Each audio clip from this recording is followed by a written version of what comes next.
What's happening, people? And welcome back to Gav Goes In. So, game time tomorrow. Obviously, Premier League back this weekend. Massive game for Man United tomorrow against Fulham. And as you guys can see in the title, it's the battle for Portugal. Ruben Amorim versus Marco Silva. Manchester United versus Fulham. And for me, it's a must-win game for Ruben Amorim. But again, I don't think it's going to be easy. You look at Fulham, obviously started with a 1-1 draw against Brighton and arguably had more possession in that game as well, and I think the fact that they got the equaliser within literally like one of the last kicks of the game, that will do good for their confidence. And I think at home against United, the way Marco Silva sets them up, I think it's going to be an interesting game. Big up to Sham, big up to Lumi Rain as well, each and every time. Big up to Barbara Joseph as well. So, yeah, big up to Arsenal and Pakistan cricket team. So, yeah, for me, as I said, man, I think it's going to be a tough game for United. But Ruben Amorim's got no excuses, man. He has to get the result, I think no draw, no loss. It has to be a win. And as I said, we're going to wait and see what happens on that front. Big up to Daniela Iacona and big up to Royalty Master as well. Guys, on your way in, make sure you smash the like button as always. And again, if you're new in here, make sure you sub to the channel. So, again, Premier League's back now. Obviously, game yesterday. If anyone didn't watch it, Chelsea destroying West Ham 5-1. Was it 5-1? Yeah, 5-1 away from home. Obviously, Cole Palmer, was injured before the game. Willian Estaval come in, got an assist and arguably was the man of the match as well. And I think, this Premier League season, it's gonna be an interesting season because there's a lot of teams that can beat each other, and against the lower teams, I don't know if a lot of these teams that are in the top 10 are gonna have their own way. I think it's gonna be a tough season for many teams. And if you guys haven't seen my poll this morning, that sounded a bit funny, man, to be fair. Sorry, guys. Let me change that question. Let me change that. If you guys haven't seen my post, should I say this morning, then make sure you guys vote on it, and let me know what you think. So I think there's a certain Lucas Paqueta, and he's a top player, man. I think him and Jared Bowen, for me, especially Paqueta. Paqueta's too good for West Ham. And I know if you're a West Ham fan, you probably don't want to hear that, but Paqueta for me is a very good player, and there's a reason why Man City wanted him, and I just wonder if he I just wonder if he stays there till the end of the window. I think it's unlikely that he does leave because you got a week left, and West Ham are going to be looking at trying to get a replacement in if that happens. But he's a top player, man, and he should be playing for one of the top 6 teams for me, in my opinion. But whether any team comes in for him, I'm not too sure. But yeah, he's a very, very good player.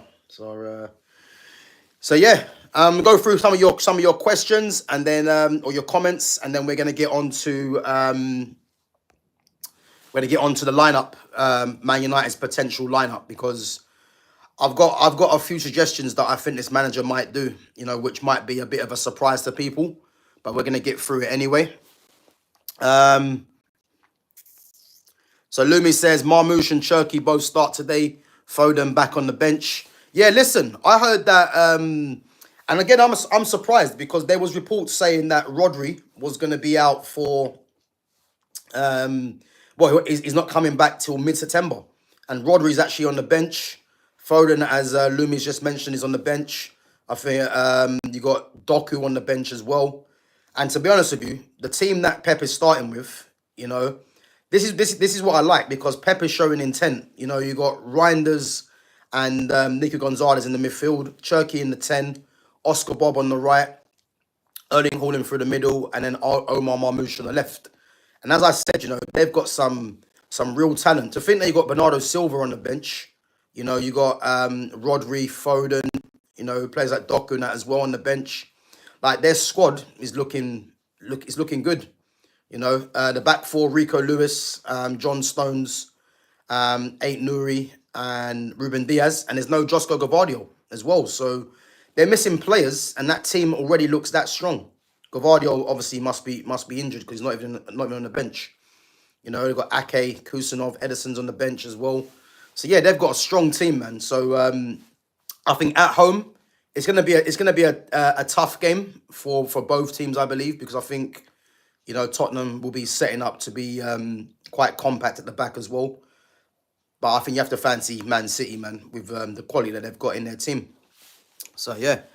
Lumi says, I don't get these Nuno sacking rumours, Gav. Worked wonders last season despite falling off a little at the end.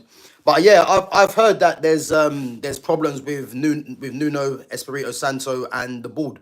So I think again, if you remember, last season, you know, there was Marinakis come onto the pitch after they drew a game. I can't remember who they played, and I think that probably would have started it off, because you look at someone like Nuno, who seems like a very proud guy. You know, he wouldn't have liked that.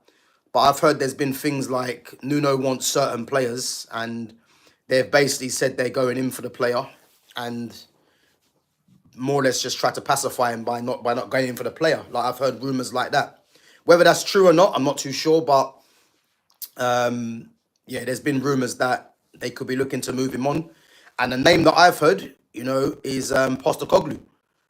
I think Postecoglou and Marinakis have a good relationship. So that could be one to watch. And I think if Postecoglou gets this team, do you know what? Who knows, man? Who knows? But yeah, obviously Nuno's still there and nothing's happened. So we have to wait and see, man. But yeah, if Postecoglou, if he does go there, that'll be an interesting appointment if it happens. Lumi says, Potter needs to go. His team have zero confidence in him and his methods. I think Potter's actually a good coach, but it's quite obvious, man, to concede 8 goals in 2 games already, and one of the games being against a newly promoted team. Yeah, it's not good reading to start with, you know. So Rory Mar says, hey Gav, can't wait for tomorrow. What is your score predictions?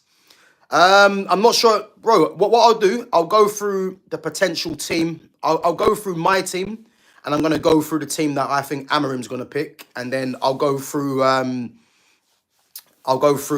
what I think the score possibly could be. But big up yourself for coming through, man. Guys, as always, make sure you smash the like button and make sure you sub to the channel as well. Yeah, prediction for Arsenal versus Leeds. There's a 5:30 kickoff. I think Arsenal at home against Leeds. I don't think it's going to be easy, but I think Arsenal win that. Probably 1-0, 2-1, possibly. But I don't think they're going to blow Leeds away. I don't think they'll blow them away. But I reckon, yeah, 1-0 Arsenal or 2-1 Arsenal. I think Arsenal do win that at home, you know. Yeah, listen, West Ham are in problems. Yeah, Chelsea weren't great in that first half, and obviously the goal from Paqueta was a very good goal. But then Chelsea just got so much quality, so much options, you know, and the form that West Ham have been showing, even in pre-season, West Ham weren't convincing. So, yeah, listen, Chelsea are going to take some beating. They're going to take some beating, you know, but yeah, 5-1 away from home is a decent result. Yeah, listen, Tyler Dibbling going to Everton. And I'll tell you now, yeah, you see Everton are building a team, you know, because for them to be in for Tyler Dibbling, you know, they've got Grealish on loan. There was linked with someone else as well. You know, I think Everton are, you know, they've moved into their new stadium as well. You know, they're going to be a team that's going to be, you know, they're going to, I mean, I think for Everton this season, they'll be targeting, you know, I reckon they might be in the bottom half or slightly above the bottom half, you know. I would say top 10, but I think the top 10 is going to be difficult to kind of predict. But I think Everton, with the players they're bringing in, you know, I think they're going to be a force to be reckoned with, I reckon, because they're quite clearly going for players that you wouldn't expect. And as I said, Tyler Dibbling's a very good signing, man. He's a very good player. He's someone that I wanted at Man United. And Everton have got him. And to think that Everton have got him for... Remember, there was rumours before about 100 mil, which was never going to happen.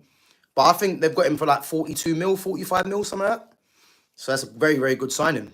You know, Grealish in the 10, Illiman NDI on the left, and then Tyler Dibbling on the right. Listen, you know, and they've got obviously Alcaraz and other players, Dwight McNeil. They've got some good players, man. Some very good players. Big up to Wayne Griffins. Big up. Big up to Jay as well. Big up, Jay.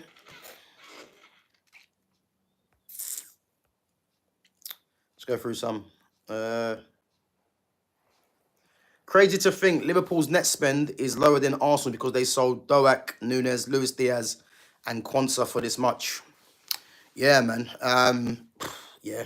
The way that Liverpool, Chelsea, and Man City get money for players that are on the fringes or not wanted anymore. Yeah, it's just annoying, man, as a Man United fan, that we can't get rid of some players. So yeah. I mean, although, you know, Rasmus Højlund looking like he's going out the door, thank God. So yeah, it is what it is, isn't it? Big up to Gag Addict as well. Big up for coming through. So yeah, guys, we're going to get on to it anyway. As I said, make sure you smash the like button and sub to the channel. So yeah, Man United versus Fulham tomorrow. And first off, you know, talk about obviously Sene Lammens. You know, obviously a deal being agreed at the moment with Manchester United. For me, as I said, if you guys haven't seen the stream yesterday with Andre Onana, you know, I do think Andre Onana is not a bigger problem as what many fans think he is, you know. But obviously, if they're bringing another keeper, you know, you'd think that this keeper's coming here to at least challenge him, at least push him. Do I believe Lammens comes in and becomes number one straight away? I'm not too sure. I'm not too sure, and I think if anything, it's going to put pressure onto him, because if you think there's pressure on Onana right now, you know, as soon as Lammens comes in, if Lammens does start and he makes a mistake or United get beat and there's a shot and it's a save that he should have made, the pressure will come on. It will do, you know, because you're going to have people turning around saying, you know, Onana was getting criticised, but now all of a sudden Lammens is coming and he's not doing the job, you know. But again, if they've identified Lammens, you know, they've probably done their homework on him, obviously. And I think personally, you know, at the moment, Bayinde played against, obviously, Arsenal. You know, Amorim's already said that Onana's fit. So does Onana come back into the team tomorrow? I think, well, one or two things. If Onana's on the bench again, and obviously there's rumours to Lammens, it's blatantly obvious that Amorim is obviously sending a signal to Onana. But the problem is, how is Amorim going to keep Onana content? Because I don't believe Onana goes, by the way. You know, even if Lammens does come in, you know, are you going to have three keepers there in Onana, Lammens, and Bayinde? Surely Bayinde will obviously be moved on. But I think with Onana, how long can Amorim keep Onana on the bench for? This is the problem, if Lammens does come in. And as I said, if Lammens comes in and starts, you know, he's going to be under pressure to perform. So it's one of them things. But in terms of Onana starting tomorrow, I'm going to say he starts tomorrow. But again, if he doesn't start, then I think it's obvious that, you know, that Amorim is looking at Lammens coming in to start straight away. But I'm going to say Onana starts. And the reason I'm going to say he starts is because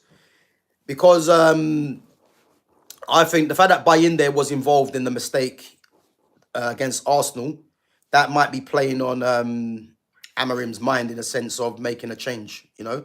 But if he does stick with Bayinde, again, it'll be a vote of confidence for Bayinde, but it's also going to show Onana that maybe his days are numbered. Who knows, you know. But I'm going to say Onana starts.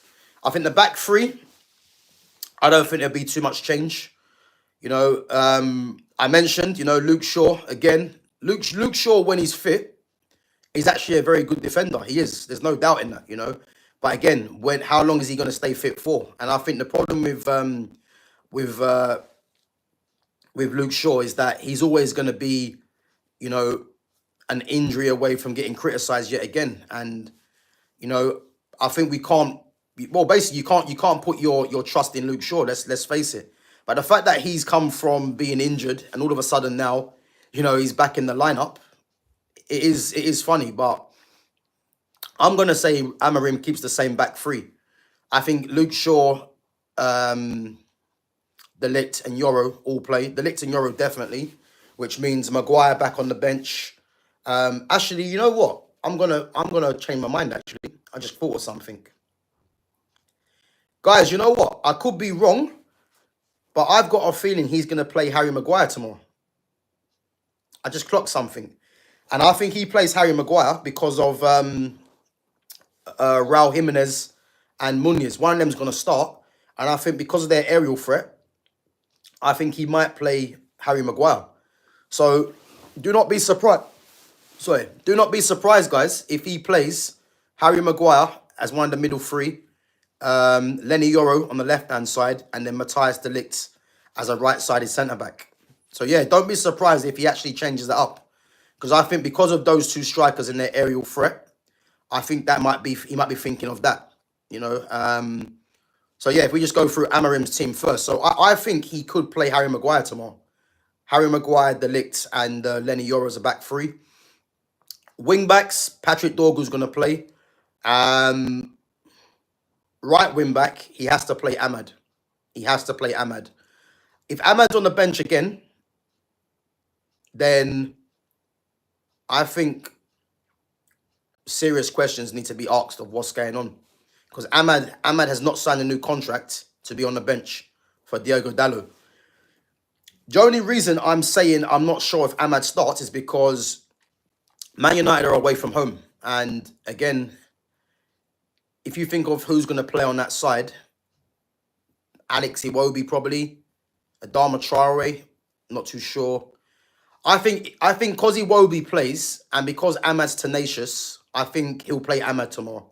I don't think Dalot starts. So I'm going to say he plays Ahmad. And I think he has to play Ahmad because if he doesn't start Ahmad, then again, serious questions have to be asked of this manager. So I'm going to say Ahmad and Dorgu play. Midfield. Now, guys, this is where it gets interesting for me in midfield. Because, as I keep saying to you guys, this manager is hell-bent on playing Bruno Fernandes. So, when Bruno Fernandes keeps getting shoehorned into this team, it means certain players can't play.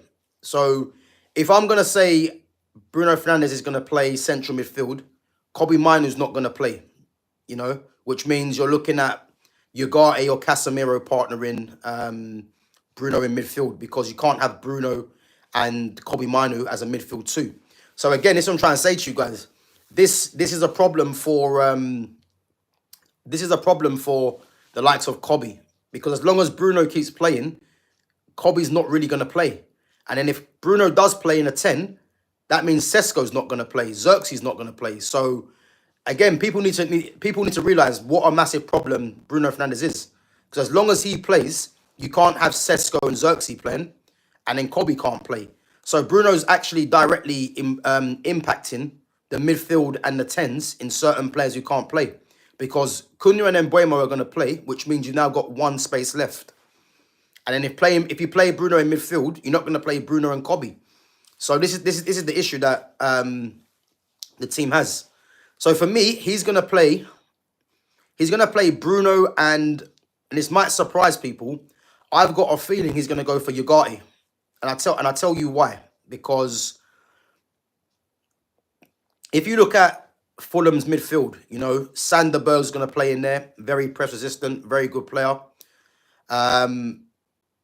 And I think Lukic is gonna play in there next to him as well. And Lukic is quite tenacious. So I think Amorim might play Ugarte to combat Lukic's tenacity. Because Lukic does get around the pitch. You know, he's very tenacious. So I think he could play Ugarte away from home and help combat what Lukic is going to do. Which means if he does play Bruno and Ugarte in there, again, the three, people think Sesko's going to start. I'm not too sure if Sesko starts because does Mason Mount start? You know what I mean? Does Mason Mount start? I thought Mason Mount was decent against Arsenal. You know, but he was apart along with Bruno Fernandes and Bayinde. He was at fault for the goal against Arsenal because he got bullied on the back post against Saliba. So, but does he start Mason Mount away from home with Mason Mount's tenacity? You know, the fact that he can keep the ball as well. I've got a feeling Mount might start. So if Mount does start, again, you're going for the same lineup, more or less, or the same front three. So it could be Mbeumo, Cunha, and Mount again. So the manager might be doing this. So I don't know if Sesko starts, if I'm honest. I just don't know if he starts. And again, the manager's going to have, I think he's going to have criticism whatever way he goes. Because if you don't start Sesko, people are going to be saying, well, why have you bought him?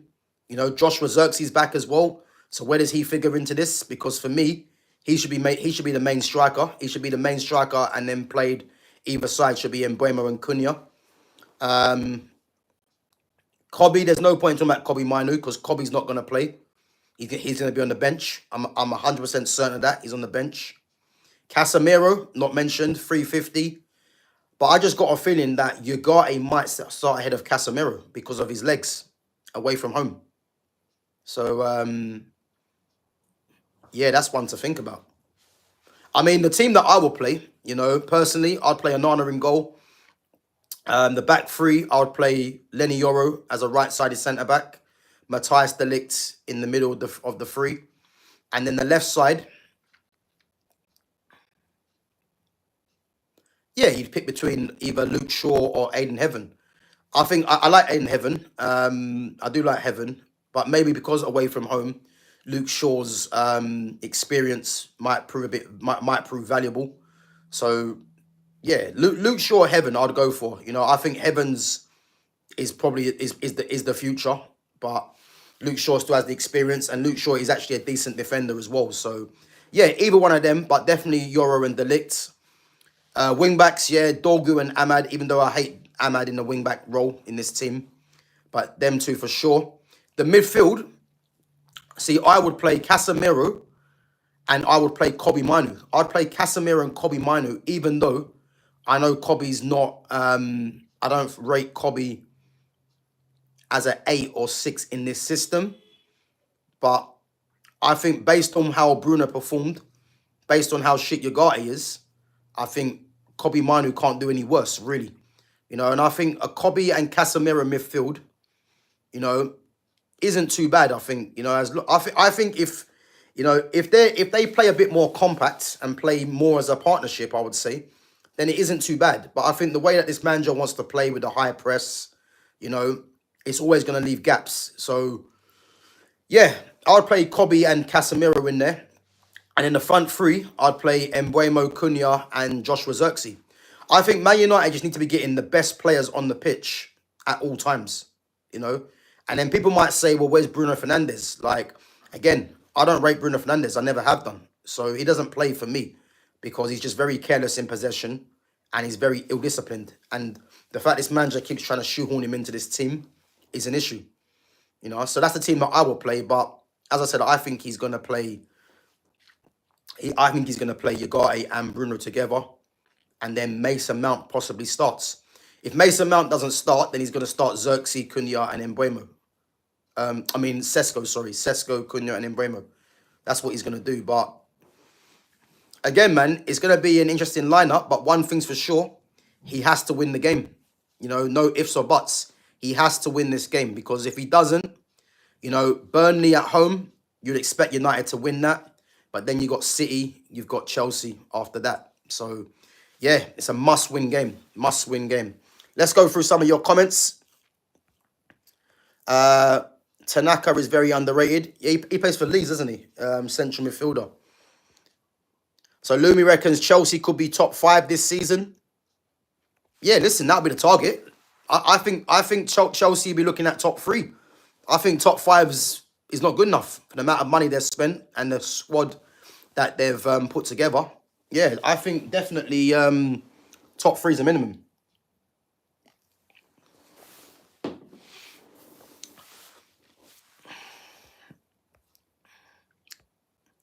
So Gag Addict says Liverpool have undoubtedly have the best window. What do you think?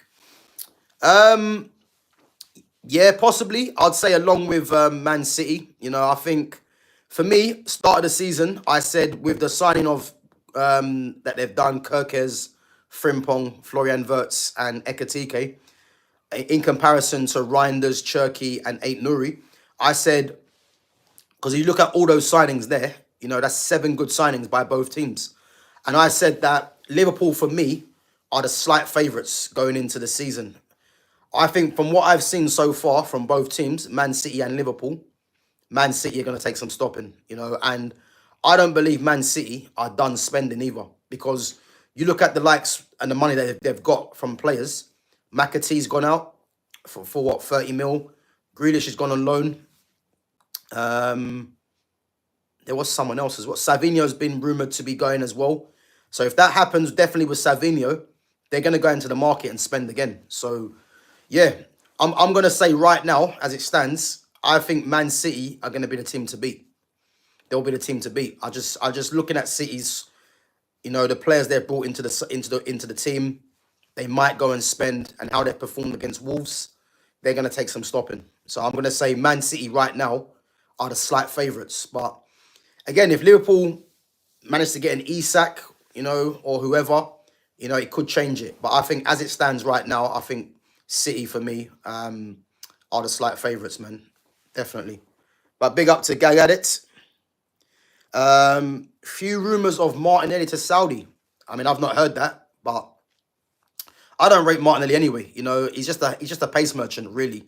And I just wonder how Arteta is going to fit all these players into the team, because now that Eze's come through, Eze's not coming to play on the bench. And again, if people thinking that Eze's going to play ahead of Odegaard, I can't see that either, because Odegaard's the captain. So, yeah, Martinelli, Trossard, Gabriel Jesus as well, another one, Wanyeri, Madueke. Where are these guys going to fit into the team? That's something that Arteta's got to figure out, man, because I think you're going to see a lot of players unhappy and not playing. And a lot of them players as well are on a bit of money. So, yeah, we'll have to wait and see, man. But that's one for Arteta to think about. So, Arsenal and Pakistan cricket team says, my top 6 is Everton 6, City 5th, Palace 4th, Liverpool 3rd, Chelsea 2nd, Arsenal 1st. Yeah, I think Arsenal and Pakistan cricket team, I think you're not having a good day, man. To be fair, like, I was confused when you told me when I see Everton 6 and then Arsenal 1st. So yeah, listen, I'll let you off for that one, but that's not happening. If that happens, then you have my respect. But yeah, Everton 6, Palace 3rd. No, sorry, Palace 4th. Yeah, I'm not sure. I think you're trolling me. I think you're trolling me, man. Arsenal 1st, Palace 4th, and Everton 6. Yeah, let's move on, man. But big up. Gab, did you see Espanyol won against Atleti? Nah, I missed the game, man. I didn't see that. But yeah, I didn't see that, unfortunately. What was the score? So, have Arsenal potentially had a good enough window to compete with Liverpool? No way. I'm sorry to say if you're an Arsenal fan, but no. I think, don't get me wrong, Eze's a very good player. I do rate Eze highly, you know. But for me, it just depends where Eze's going to play. Because if Eze plays in the 10, then I think, you know what, Arsenal will do well, because Eze, you know, can be a game changer. I'm not saying Eze's the best player in the league, but in comparison to what he offers in that 10 position, I think he's going to cause problems, because all you have to look at is for Palace played with wing-backs, which meant that Eze played as a left 10. At Arsenal don't play wing-backs. So if Eze plays on the left-hand side, he's playing more as a winger, which is why he's got to play as a 10 in the Arsenal system. So I think the signing of Madueke is a silly signing personally, and doesn't really take Arsenal to competing with City or Liverpool. Gyökeres, obviously, as we know, gets goals. Got goals in the Portuguese league. But does Gyökeres take Arsenal closer? I think from what we've seen so far, you'll have to say no. But again, it's only the first game of the season. But I just don't think with what Arsenal's done in the window, it's anywhere near good enough. Personally, I think their best signing, Zubimendi as well. I think Zubimendi coming in is a good footballer, but the physicality is going to be a question mark over his head in comparison to losing Thomas Partey. But I think with the transfers they've done this summer, yeah, I think at best they're looking at competing with Chelsea for third for me. So yeah.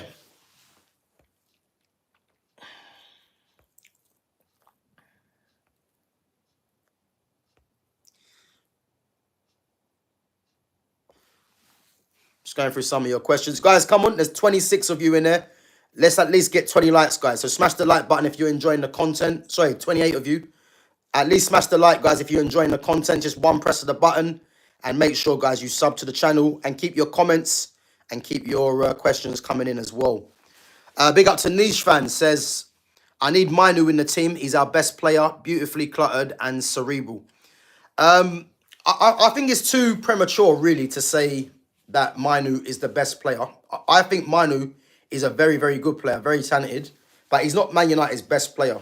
But do I believe Kobbie Mainu should be getting more game time for Man United? Of course. Of course he should be. But as I keep saying, guys, Kobbie Mainu is not going to play regular games for Man United as long as Bruno Fernandes keeps playing. I'm not quite sure why a lot of people are not really getting this. Whenever I hear people say they're disappointed that Kobbie isn't playing, you shouldn't be disappointed because Amorim doesn't rate Kobbie highly. It's obvious. And the fact of the matter is, he can only play if Bruno doesn't, because Bruno directly impacts where Kobbie figures. Because if Bruno plays in the 6 or the 8, Kobbie's not playing. If Bruno plays in the 10, that means you're going to play Ugarte and Casemiro possibly.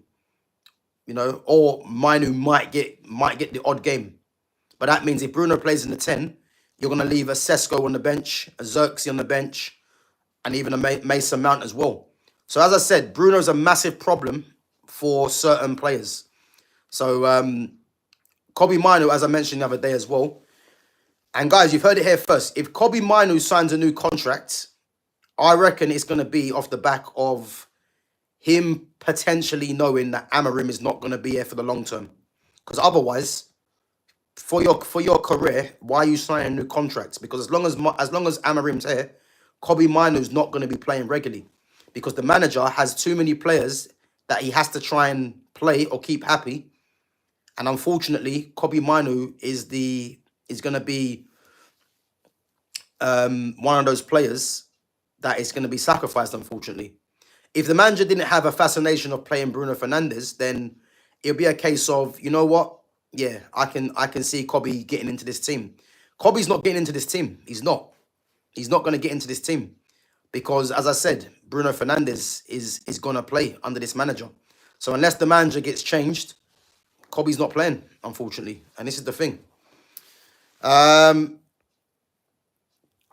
Lumi says, Diblin will cook, but one player doesn't make a mid-team into a top 6 team. Yeah, listen, I rate Dibbling highly, man. And what's actually crazy is that you've got Dibbling and you've got Grealish. Obviously Dibbling and Grealish with the low socks. Both of them in the same team. So that's going to be interesting, man. And as I said, I think Everton they're building a decent team there, Everton. They're actually building a very good team. So, yeah, I like Dibbling, man. I think he's a very good player. Definitely one for the future. Yeah, big up to Sham. So, yeah, guys, listen. If anyone's in here and you've got comments, about transfers, put the source in the chat. Don't just spam the chat with just your opinion. Like put where it's coming from, at least. But big up, man. Big up for coming through, everyone, as well. Niche Fan says Dorgu is levels above now. Absolute quality. Yeah, listen, I wouldn't be getting that carried away. I like Dorgu, but to say he's levels above, again, that's too early for me, you know. But I do believe with every game, Dorgu will get better. And as I said to you guys the other week, you know, for me, Patrick Dorgu, you know, I think will be better as a left back, and he could be the answer to Alphonso Davies. I think he's got that in him in terms of the physicality and the pace. So yeah, I rate Dorgu. I do rate him. You know, he's still got a long way to go, but the signs at the moment are very promising for Patrick Dorgu. And as I said, man, I think he definitely has something about him. You know. So yeah, Mount is getting a lot of praise amongst pundits lately. It's because he's English. That's why. I think with Mason Mount is one of those players. He hasn't got to do a lot, unfortunately, to get the praise. You know, because his PR is mad. Like, he had a decent game against Arsenal, but that's all it was decent. You know, for me, he's got to be putting in a lot better performances for him to convince me that he's good enough. And I don't believe he is. You know, if Man United are being serious, their best team, Mason Mount doesn't start. Nowhere near it. But the pundits, the media, are doing PR for him. You know, they're always going to be bigging up him because he's English. That's what they do. But it's not going to fool me personally. You know, I thought he had a very good game last week. Decent game last week. But does he play regularly for Man United? No, he doesn't. And that's where Man United need to be looking at. Yeah, listen, Lumia, I know your love for Mason Mount is never going to go, man. But, yeah, listen. To say you're a trendsetter, yeah. Well, you and the media, put it that way. But big up.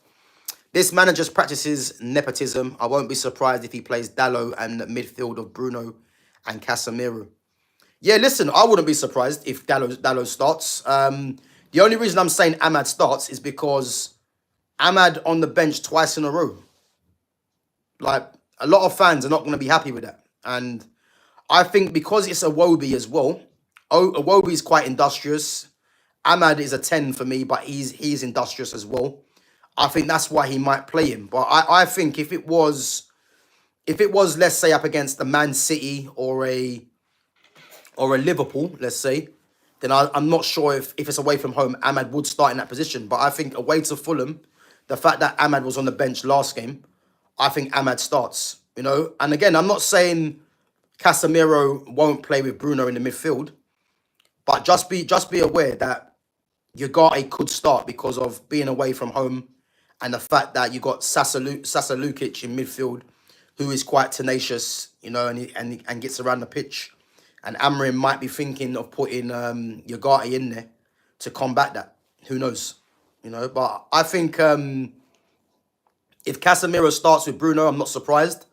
And if Dallo starts again, I'm not surprised. But just be aware if he does make them changes. You know, I think one thing for sure is that you can never guess what his team is.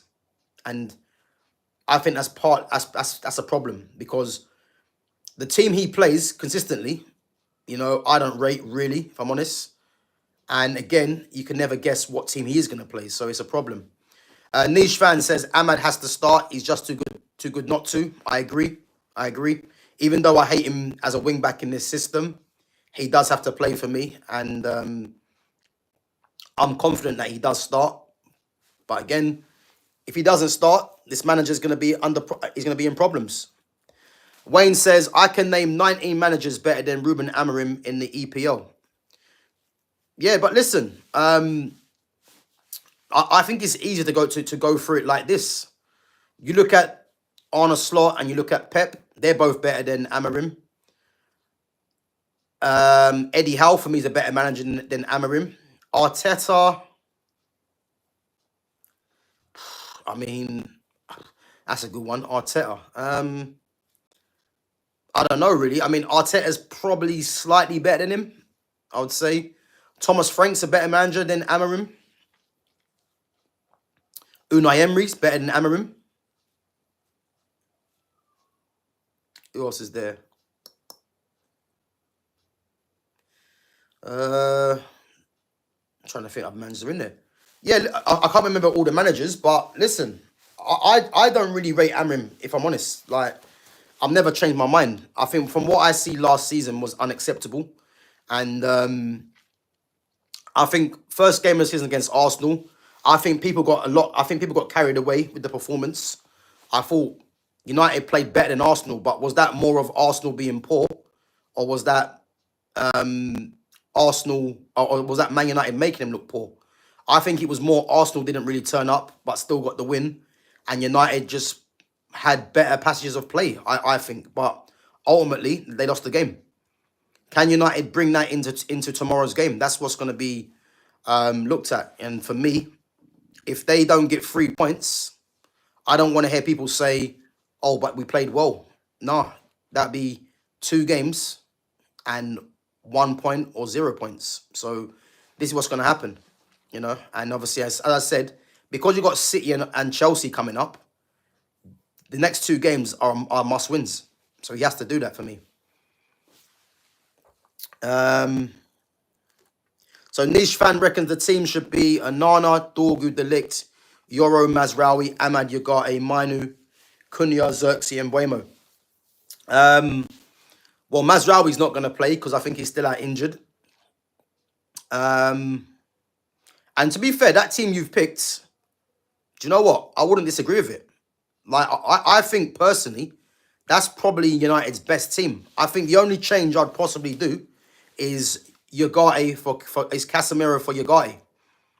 Because I don't rate Yagate one bit. So that team there is more or less the team that I will go with, but Mazraoui's not fit, so Mazraoui's not going to play. So you're looking at Heaven or Luke Shaw. So yeah, that's not a bad team, man. That's the majority of the team that I will go with. And I think you look at that team, you've got, especially in attack, quality in Ahmad, quality in Kobe Mainu, quality in Cunha, quality in Xerxes, quality in Mbeumo.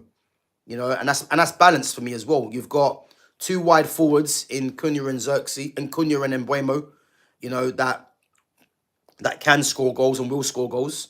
You've got Xerxes, who's a link man striker, great touch, physicality as well, and can link the play. Then you've got Ahmad's industry and his quality out wide. Patrick Dorgu, as I said, Alphonso Davies down that left-hand side with his pace and power. That's promising, that attack. That is promising. And then midfield, you've got, as I say, I don't rate Yagate, so I'd put Casemiro in there. But I think if you can play Casemiro and Kobe Mainu close together and not create too many gaps, it's decent, man. It's a decent team. And in the back three, as we know, there's confidence in that back three for me. So, yeah, I wouldn't have a problem with that team. I think it's a very good team. So Lumi sliding money under the table to the pundits to praise Mount.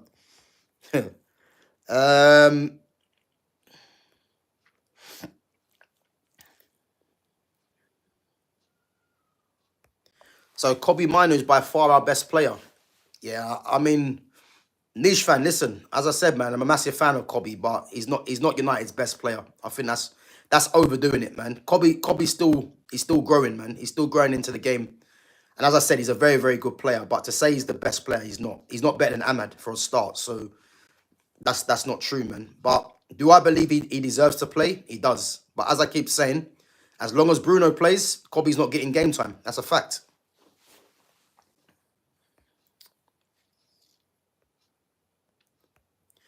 Right, guys, come on. There's 16 of you in there and 16 likes. Let's at least get to 20 likes, guys. If you're enjoying the content, make sure you smash the like button. And as always, make sure you sub to the channel as well.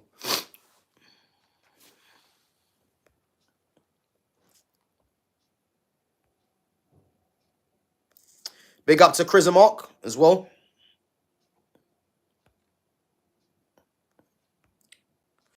David McCoy says free Isak. I mean, yeah, to be honest with you, I think Isak at this moment in time, I can't see him leaving. I can't see him leaving Newcastle. Newcastle, as I said, they hold the power. He's got 3 years left on his contract. Unless Liverpool bid the 150 mil. And again, even if Liverpool do bid 150 mil, who's to say Newcastle actually accept the bid? You know what I mean? This is the thing that people are not actually realising. Newcastle might not even accept that bid. And the way that Isak's been going on, You know, for them to save face, you know, for me, they have to keep him. So yeah, I'm not sure, man. But I think next week, obviously, the transfer window is going to be shutting. I think you're going to see deals all over the place. You're going to see some movement. As I said before, I think City, Liverpool, Chelsea, Man United, Tottenham, who else is there? Newcastle. I think all those teams there. I think Arsenal's business is done now, personally. But I think all those teams I just mentioned, they're all going to be active in this window come next week. I reckon they're all going to be active. So I think it's going to kick off next week, man, and I can't wait. So guys, if there is news breaking next week, I will be trying to be going live to react to it as well. So yeah, but big up.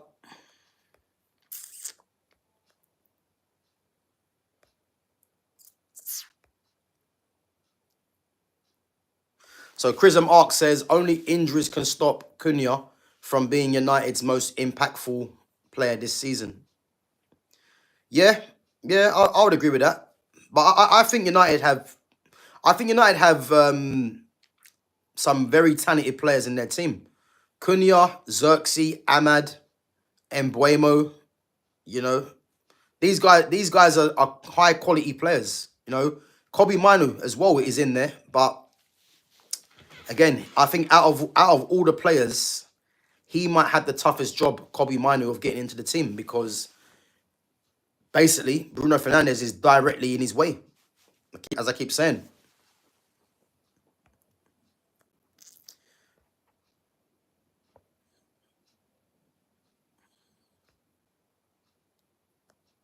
Big up to Leanne Cutter as well for coming through. Big up Leanne for coming on each and every time.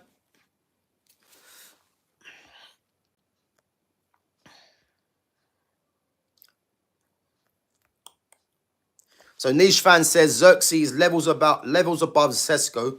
He has to start. Xerxes a generational talent. Listen, I think personally with Joshua Xerxes, the problem with Xerxes is because of his language style, and again because he's playing in England, people just they just don't really understand the player. I would call it. You know, you get a lot of players like Xerxes. You know, players like Xerxes that are languid, players like Ibrahimovic, Dimitar Berbatov, you know, those are the two that I can mention off the top of my head. But there's obviously been many other players where they have that style where, like, it seems like they're not really that interested. They are, but it's just their kind of style of player that they are. Xerxes that talented, yeah, that there's no doubt that this player doesn't become a top player, you know. Is he a generational talent? I think that's pushing it a bit because when I'm looking at generational talents, I'm looking at the likes of Lamine Yamal, Neymar, Messi, Eden Hazard, Paul Pogba. You know, these are the kind of players that I look at as generational, you know. So Xerxes, for me, I don't think he's generational. But in terms of ability, in terms of strikers, what's out there, he's one of the best in terms of ability. He is. I just think he's playing in England where, as I said, a lot of fans can't really relate to a player like that. But the guy has supreme talent, man. And as I said, he's too good to be on the bench for Man United. So if you're comparing him and Sesko, Sesko's nowhere near the player of Xerxes. He isn't. But because Sesko cost the amount he did, you know, and Amorim looks at Xerxes as more of a 10. Even I'm hearing fans tell me that Xerxes is not a 9. He is a 9. Like, I don't know where that nonsense has come from, but Xerxes is a 9. He just isn't the 9 that a lot of fans can relate to, because a lot of fans try to pin a lot of strikers as the same. You get different profiles of strikers. You get number 9 strikers that drop deep, like a Harry Kane. You get target man strikers. You get strikers that play on the shoulder. You know, you get poachers or fox in the boxes, as people call them. So there's different profiles of strikers. And as I said, Xerxes is a striker, but he might not be the type of striker that a lot of fans like. But what I will tell you is that this guy will force his way into the lineup one way or another. And as I said, the best front three for me is Xerxes, Embuemo and Cunha. You know, I'd love Ahmad to be in there, But this is why I hate this formation, because it means Amad's got to play wing back, because Mbeumo's going to play as the right 10. Now, as I've mentioned previously, you play a 4-2-3-1 with a number 10, you can fit in all those players, because Amad can play in the 10, Xerxes will be the striker, and then you got the wide forwards in Mbeumo and Cunha. And then the midfield 2, this is where you can play Kobe Mainu, because it's a different arcs in that midfield area. You know, so there is a way of getting Mainu, Xerxes, Amad, Cunha, Mbeumo all in the same team. But this manager's never going to do it. And until that happens, you know, there will be fans out there that will be frustrated that certain players are not playing. You know, so yeah, it's a problem, man. But yes, there's no doubting that Xerxes is better than Sesko. He is. Like, I'd question anyone to tell me otherwise. So, but again, to say generational, I think that is a bit over the top from the players that I've mentioned that are generational. But yeah, Xerxes is the top player, man. He is. And as I said, one way or another, he's going to find his way in this team. One way or another, you know. Because a player like that, you can't keep on the bench for too long. Because if he's come off the bench, he will have an impact, which means that Amorim's going to have no choice but to start him. Niche fan goes, I don't rate Amorim. He's neglecting Kobe, Xerxes and Amad. These players must play. 100% agree. 100% agree. But as you can see with Amorim, with what's his name? Eric Ten Hag when he was there. These guys are allergic to good players. You know, there's a running pattern in Manchester United why the best players always end up on the bench or end up leaving. You know, I'm hoping under this regime it changes, but again, it can only change if the manager changes, because this manager is not going to play Kobe, Xerxes, Amad, Mbeumo, Cunha all together. He's not going to do that because, as I keep saying to you, Bruno Fernandes, Mason Mount, these guys, because they run around, he wants them in the team. So, but yeah, Kobe, Xerxes and Amad are amongst Man United's most talented players. So, yeah, for me, they have to play, but this manager's just not going to allow it, unfortunately. Arsenal versus Leeds today. I really wanted to see Eze. The thing is, has Eze been cleared to play? Because I'm not even sure if Eze can play yet. But if he can, I mean, it'd be a great game to bring him into. You know, newly promoted team at home. So, yeah, it'd be a good game to bring him into, but I'm not sure if he's cleared to play. Who knows? So Wayne says, apparently Isak has already bought a house in Liverpool. I mean, I've not heard that, but the funny thing is, yeah, he can do that all he wants. He's under contract, so he can't go anywhere. So, yeah, he can buy a house in Liverpool. He's under contract. So Newcastle hold all the power. And I think if these rumours are true, he's only making it worse for himself, because that's gonna make Newcastle make it more difficult for him to get out. You would believe. So, yeah, big up to DXR. JKM, big up for coming through, says West Ham might get relegated after Chelsea embarrassed them yesterday. Very slow and just knock the ball around, and other team will beat them to the ball. Bowen and Fulkrug deserve better. I think Lucas Paqueta deserves better, personally. I think Paqueta is your best player. You know, I like Jared Bowen as well. And Fulkrug obviously has done a good job since he's come to the club. But yeah, for me, Paqueta is... If you watch how West Ham play, everything runs through Paqueta because he's the supreme ball player in that team. I mean, his goal yesterday was a very good strike, you know. But just little things that he does, you know. He's so composed on the ball. A lot of players are not really on his wavelength either, you know. I like El Hadji Malik Diouf as well as the left wing back. I think he's got a good future in the game. But I think Paqueta is too good for West Ham, unfortunately, for West Ham fans. So I just wonder if he gets out of the club before the end of the transfer window. You know, he's going to cost a bit of money. I think West Ham might actually price him out of a move. But yeah, I think personally, man, he's too good for West Ham. And I think the same with Jared Bowen. I think those two players there deserve to be playing for, you would believe, teams in the top 6, I would say. But Jared Bowen's a different one. He can't get out of West Ham because he's the captain. I think West Ham will price him out of a move. Not to mention, you know, he's got a settled family now with his girlfriend and that, or his fiance in Danny Dyer. So it's not going to be easy to get Bowen out of West Ham, but he's a very good player, Bowen. And as I said, Paqueta for me, those two in particular for me need to be playing for a top 6 team, top 8 team in the Premier League. And West Ham, you know, I can see David Moyes. I can see Graham Potter's trying to change things. You know, he's trying to go to a 3 at the back with Agard, Max Kilman, and Tadibo. He's trying to play a different brand of football, but unfortunately, this Premier League is unforgiving, and you know they've suffered 2 big losses really, and obviously confidence is going to be low. How's he going to get these players to believe in what he's doing? And again, if you've got 2 players in Paqueta who I believe does want to leave, you know, Bowen probably is a bit more content to stay because he's the captain, but they're gonna have a tough time, man, this season, I believe. And are they going to be bringing in more players? I don't know. I think for them, it's about holding on to players. You know, Edson Alvarez is gone to is it Fenerbahce he's gone to on loan? So I think he could have been an option for them in midfield, you know, with his energy and that in there. But again, Potter wants to go a different way with how he wants to play. But yeah, they're gonna have trouble, man, this season, I believe. You know, and I think if they lose Paqueta, I think it's gonna be problems for them because he's their, for me, he's their one true quality player for me. West Ham will miss Kudus this season. Yeah, he's playing in a minute actually. City and Spurs. I'm gonna watch that in a bit as well. So, guys, I'm gonna go through all your questions and I'm gonna watch this game. But big up, guys. We've got 19 likes. This at least hit 20 as a minimum today.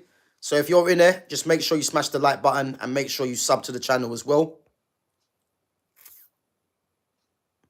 So Wayne says, Ten Hag has accomplished more at Man United than Amorim. Well, yeah, he has. And I couldn't stand Eric Ten Hag. You know, he's been, I would go as far and say he's probably been the worst manager Man United have had.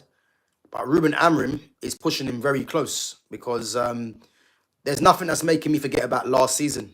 You know, and as I said, I think so far this season, you know, the football's been slightly better, first game of the season, but United still lost. So, as I said, against Fulham, let's just see what happens, you know.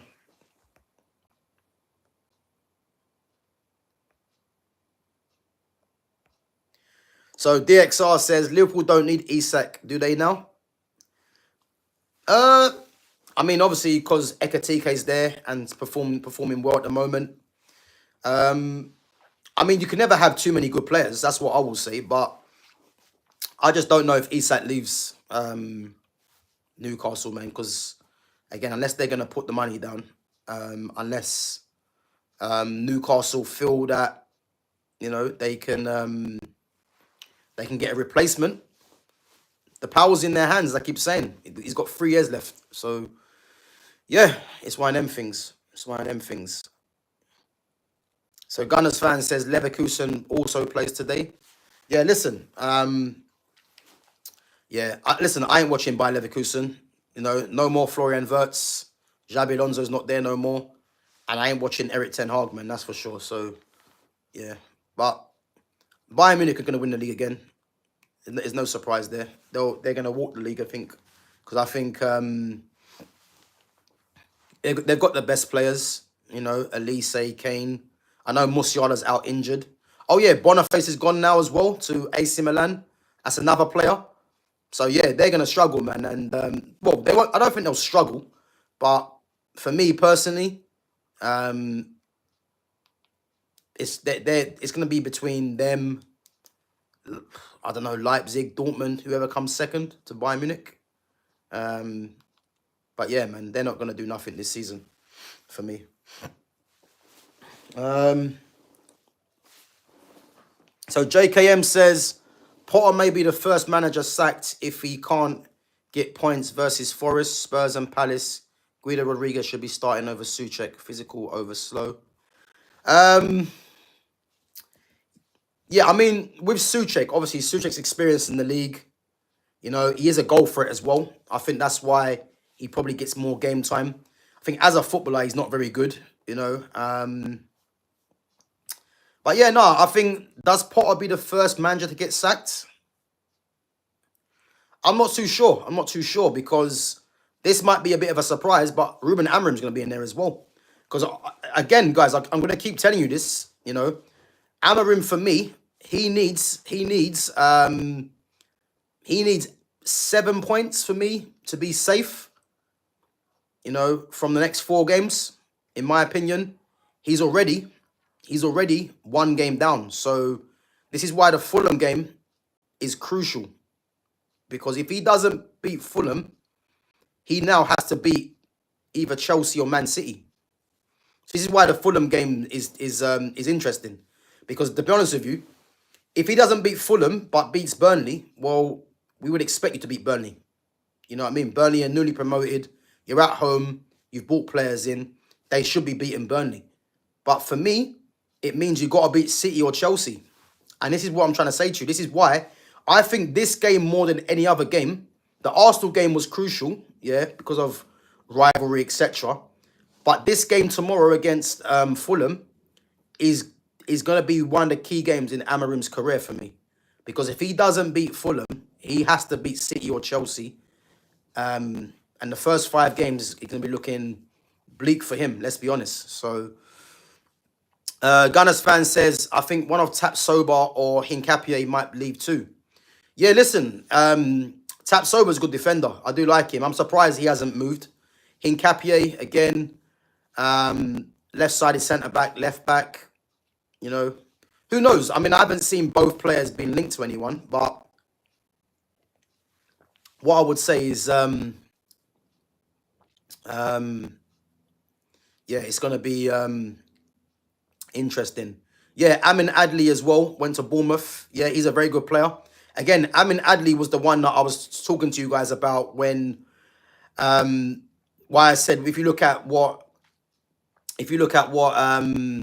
Xabi Alonso done at Bayer Leverkusen, where he played with the wingbacks.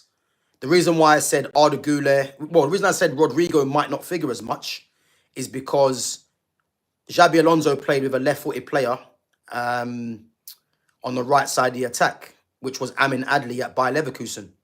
So the fact that he's at Real Madrid, and if he does change the system, this is why I said Rodrigo might have problems playing, because he's already got Arda Güler, Franco Mastantuano's come through as well, and they're both left-footed and both can play as part of that front, as part of the 3 up top. So this is why I said Rodrigo might struggle, you know, but he's a good player, that Adli. Very good player. JKM says, whoever the Wolves manager is could be sacked too. Vitor Pereira is their manager. Eddie Howe is a long shot to be sacked. Scott Parker is under pressure if he can't get a draw versus Sunderland. Yeah, listen, I disagree with that. I think Wolves would know what position they're in. They will know, you know, what's their expectations are. The fact that Wolves got beat by Man City is not surprising. You know, that was meant to happen. I think how they got beat, and it could have been more, might have surprised people and might be a bit, you know, a bit of a problem. But they're always going to get beat by Man City. You know, Wolves are going to, for me, will be a bottom of the half table team. Eddie Howe's not going to get sacked either. And Scott Parker, you know, again, they're a newly promoted team. So if they draw against Sunderland, like the ball not going to be looking at Scott Parker as what's going on. You know what I mean? You know, a lot of these managers will get till Christmas time or a bit longer than that. You know, they will be given a chance. Amorim's one's different for me because last season was an absolute joke, and this season they've got no points from 1 game so far. So it's a bit different.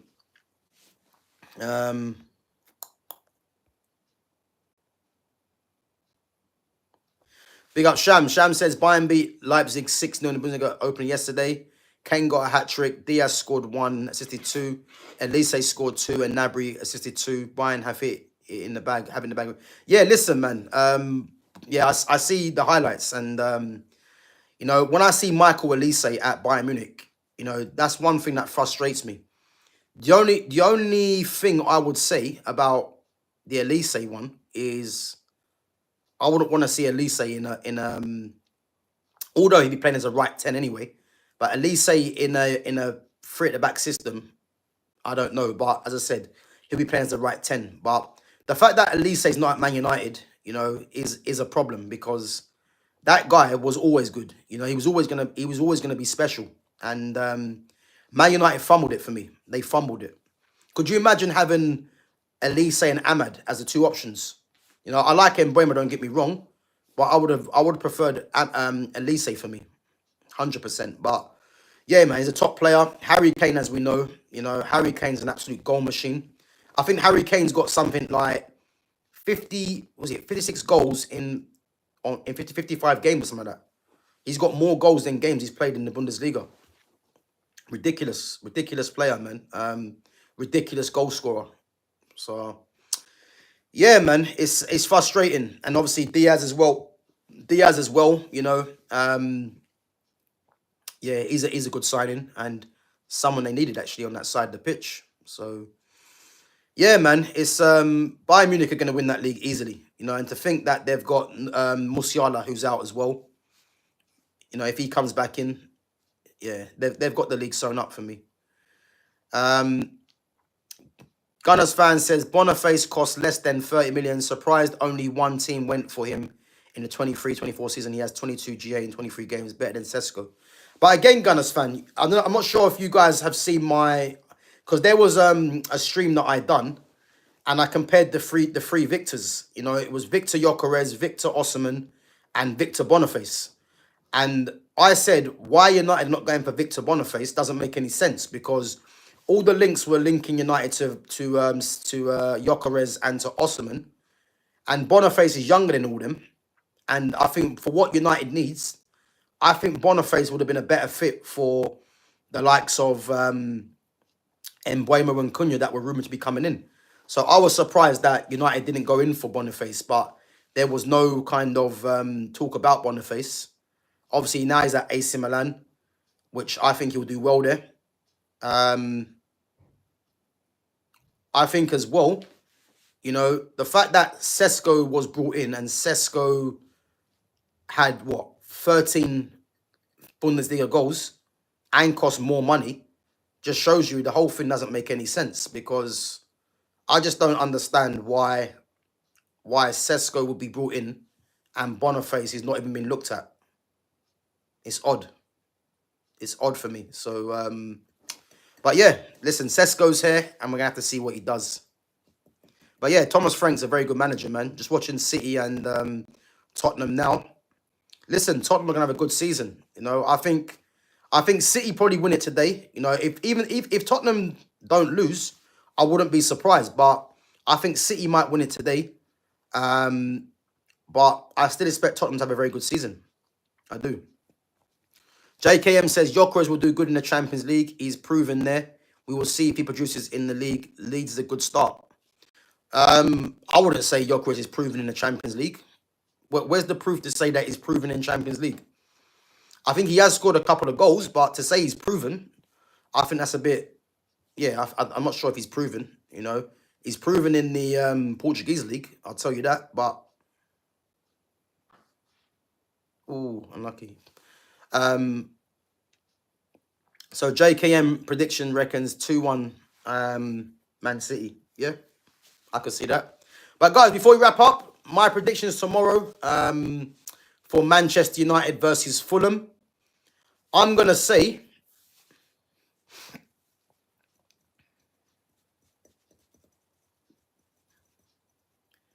I'm going to say 1-1. I'm going to say 1-1. Man United Fulham 1-1. Yeah, I'm going to go for a 1-1 draw. I don't like, people are thinking Man United are going to beat Fulham. Listen, Fulham, oh my God, unlucky. Hey, Marmoush almost scored that. That'd have been a great goal on his left foot as well. Away to Fulham's not going to be easy. It's not going to be easy. So, and again, Marco Silva, the way that Marco Silva is going to set up for me, you know, and I've put notes down. I think he might go with his team. So Bernd Leno's going to be in goal. I reckon he plays a back three tomorrow, Marco Silva. And I think he plays back three of Calvin Bassey, left side centre-back. Joe Chimanderson is a very good defender. And I think he might bring in Issa Diop. You know, you got that Jorge Cuenca that might come in. But I think Diop might play as the right-sided centre-back. And again, that back three there has got pace. It's got physicality. And in Joe Chimanderson, you've got someone who can spray the ball as well. And he's very composable. So I think he could play a back three. And that back three, to be fair, is decent. I think wing-backs is where it might get a bit of a problem because I've heard that Anthony Robinson's out injured. And he's a big player for them. But I think Castagna... I think Castagna plays, but it's whether he plays on the right side, the left side. I think if Castagna plays on the right side, then you might see Ryan Sessegnon play as a left wing back, obviously ex-Tottenham. If Castagna plays on the left-hand side as a wing back, then you might see Kenny Tete come into it. So I reckon it'd be either Castagna Sessegnon or Castagna Tete as the wing-backs. The midfield two, as I mentioned earlier, Sasa Lukic, and this is why I think Ugarte might play. And I think Sanderberg plays, you know. Oh, Sanderberg will play, you know. Very good player, Sanderberg. Obviously, he was linked to Man United as well. So I think he plays in there with Lukic. And then the two tens, you would say. I think, well, Iwobi's going to play on the left-hand side. The right-hand side, I mean... I don't know if he plays. I don't know if he plays Adama Traore because I think he might use Adama Traore off the bench for his pace and power. You know, if they need to change, if they need to change the flow of the game. So in that sense, he might start Andreas Pereira as one of the tens with Iwobi, and again Iwobi and Andreas Pereira. You know, very industrious, you know, and they're two players that do have quality as well. So he might start both of them. And then the striker, again, is going to be interesting because does he start with Jimenez or Rodrigo Muniz? I think Jimenez probably starts, but Muniz will probably come off the bench, definitely come off the bench. So he could do that. And to be honest with you, you know, at home, they're going to be difficult to beat for me. So that's why I'm saying 1-1. But again... hopefully United can get the win and we can start looking at these next few games coming up as something to look forward to. But I'm going to say 1-1 because I think it's going to be a tough game for Man United. But who knows? So I'm going to say 1-1, Man United and Fulham. Gav, prediction for Newcastle versus Liverpool on Monday. Newcastle at home, I'm going to go for 2-2. I'm going to go 2-2. I think defensively, Liverpool might have problems, but I don't think Newcastle get beat at home. I think the fact that the Isak thing, I think the fact that, you know, their first game of the season, how'd they get on their first game, Newcastle? I forgot. Oh, 0-0 against Villa. So, yeah, I think their crowd will be up for it. They're at home, first game of the season at home. I'm going to say 2-2. I don't think they get beat. I think 2-2 is a fair scoreline. So that's what I'm going to say. But guys, listen up. Big up yourselves for coming on each and every time. Guys, tomorrow I'm going to be live straight after the game. I'm going to do my match reaction because I'm not going to be live Monday because I've got a few things to do on Monday. MOT and service on my car. So that's an early one. So I won't be doing my match reaction to that on Monday, but should be back later with Jonas at 6 p.m. So again, make sure you guys tune in for that one. Again, make sure you check out the schedule and your notifications are on. But yeah, I'll be back tomorrow after the Man United and Fulham game to do my match reaction. So yeah, make sure you guys come through, show the support as always. And again, if you're new in here, make sure you you sub to the channel. And again, guys, make sure you smash the like button on the way out as well. And big up yourselves for coming on. Yeah, guys, enjoy the rest of your day. And I'm going to catch you guys in a bit. Take it easy.